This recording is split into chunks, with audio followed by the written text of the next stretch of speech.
This video will show you how to perform electronic parking brake reset using the smart diagnostic system. The procedure in your vehicle will be the same as in this video. Plug your device into the DLC. First, turn the ignition off, then back on.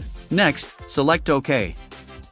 Then, confirm your vehicle and VIN. Next, select Workshop Tools. Please turn the ignition off, then back on.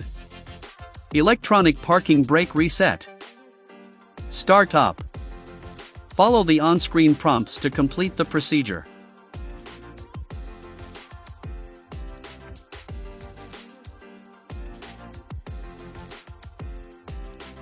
The parking brake has been started up successfully.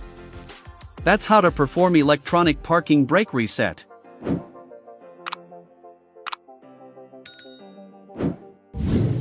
For more information, please visit us at Innova.com.